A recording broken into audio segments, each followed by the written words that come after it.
जनपद बाराबंकी में भीम आर्मी भारत एकता मिशन के पदाधिकारियों ने जातिगत जनगणना की मांग को लेकर जिलाधिकारी के माध्यम से राष्ट्रपति को संबोधित ज्ञापन प्रस्तुत किया और उन्होंने एक हफ्ता पहले दिए गए ज्ञापन अपर जिलाधिकारी पर एक हफ्ता आश्वासन दिया था कि हरिजन आबादी खलिहान बंजर की जमीन को अवैध कब्जा हटाया जाए। फिलहाल आइए देखते हैं इस रिपोर्ट में दिनेश कुमार वर्मा के साथ उन्होंने क्या क्या जानकारी दी।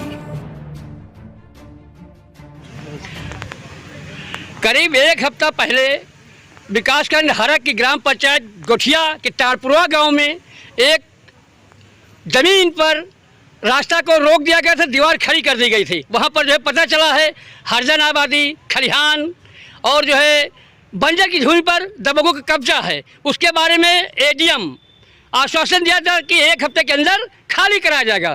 तो एक हफ्ते से ज़्यादा का समय हो गया है। आज आप लोग मुलाकात किए हैं एडीएम से, क्या आश्वासन दिया, क्या कार्रवाई हुई है?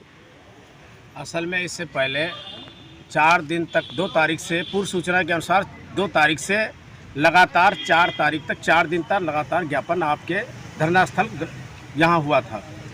जब प्रशासन नहीं सुना तो हम लोग लखनऊ को कूच कर रहे थे, तो जिलाधिकारी आवास के सामने रोक करके कोतवाल साहब ने एडीएम से बात करा के और कहा था कि 7 दिन के अंदर समस्या का निस्तारण करा देंगे। उन्होंने 3 दिन का राजस्व प्रशासन को समय दिया था। 3 दिन के अंदर तो गए, उन्होंने तिरपाल खोला, वीडियो बनाया, लेकिन की समस्या जस की तस रही। क्योंकि जो भूमाफिया हैं बहुत मजबूत और दबंग किस्म के हैं, पहुंच वाले हैं, पैसा वाले हैं, उनके राजस्व विभाग में भी अच्छी पकड़ है, इसलिए जो भी जाता है वो उन्हीं की भाषा बोलना शुरू कर देता है। तो इसलिए 7 दिन का उन्होंने समय दिया था, आज 10 दिन हो रहे हैं। तो हम लोगों ने इसके बीच में भी राष्ट्रीय उपाध्यक्ष अनुसूचित जाति जनजाति आयोग की वाइस चेयरमैन मंजू बालाजी आई थी, उनको भी दिया था। उन्होंने भी डीएम को फटकार लगाई थी कि आप स्वयं जाकर मुआयना करेंगे, खलिहान की अनुसूचित जात आबादी की जमीन को तत्काल प्रभाव से खाली कराएंगे और रिपोर्ट भेजेंगे। तो ये अपने भी अधिकारियों, उच्च अधिकारियों की जो है अनसुनी अनदेखी कर रहे हैं। तो ये हमारे लोगों की पीड़ा क्या समझेंगे? इसीलिए हम लोग दोबारा एडीएम को आज घेर करके उनसे जवाब किए थे कि झूठा वादा नहीं चलेगा। तो उन्होंने फिर जो है उसी लय में नायब तहसीलदार को फ़ोन किया, बताया कि वो ज़मीन जो है संकरमणि भूमधरी में रास्ता था और वो जो है अवैध कब्जा जो अस्थायी था उसको खाली करा दिया गया है, पक्का कब्जे के लिए नोटिस कटनी है। तो हमने कहा रिपोर्ट तो दीजिए कि कौन सा घाटा संख्या 22 नंबर अनुसूचित जात आबादी है, 24 नंबर खलिहान है, 33 नंबर खलिहान है, 37 नंबर खलिहान है। 3 खलिहान की ज़मीन है और 1 जो है आबादी की ज़मीन है। तो उसकी कितनी लंबाई चौड़ाई, कितना रकबा है, किस पर कौन सा कब्जा है? अगर उनके संकरमणि भूमधरी पर जो बिना नापे 50 साल पुराना रास्ता बंद कर सकते हैं, तो मुझे पता चला कि अनुसूचित जात आबादी की ज़मीन पर वो खड़ंजा लगा है, जिसके होते हुए घाटा संख्या 20 नंबर में आने का रास्ता वो देख रहे हैं।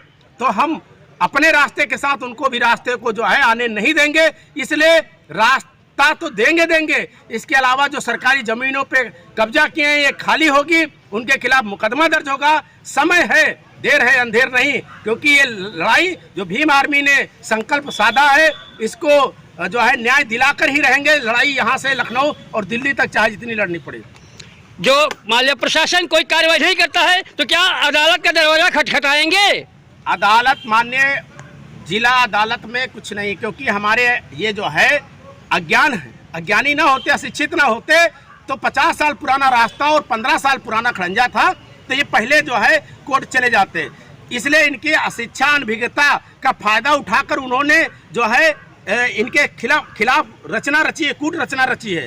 तो सुप्रीम हाई कोर्ट के में जनहित याचिका दाखिल करा के डीएम, एडीएम, एसडीएम को और एसपी को तलब करेंगे, वहां पर ये जवाब नहीं दे पाएंगे। इसलिए अदालत का भी दरवाजा खड़बड़ाएंगे और उसके लिए हमने 12 रजिस्ट्रियाँ कर दी। महामहिम राष्ट्रपति, प्रधानमंत्री और बोर्ड ऑफ रेवेन्यू, मुख्यमंत्री, राजस्व मंत्री की कोई भी अधिकारी ये न कहने पाए कि हमारे पास ये शिकायत पत्र नहीं आया, नहीं समस्या का समाधान कर देते। धन्यवाद।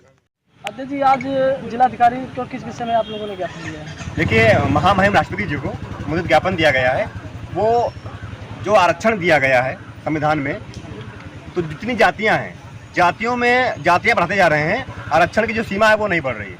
ओबीसी की आबादी आज बढ़ती जा रही है, उसमें और जातियां भी जोड़ रहे हैं और जो आरक्षण है वो नहीं बढ़ रहा है। तो हम चाहते हैं, हमारा संगठन चाहता है कि ओबीसी की जातिगत जनगणना हो और जितनी उनकी संख्या निकले उस संख्या के हिसाब से उनको आरक्षण दिया जाए, क्योंकि हमारे महापुरुषों ने कहा है जिसकी जितनी संख्या भारी उसकी उतनी हिस्सेदारी। अगर हमारी संख्या 85% है तो हमारी भागीदारी भी 85% होनी चाहिए।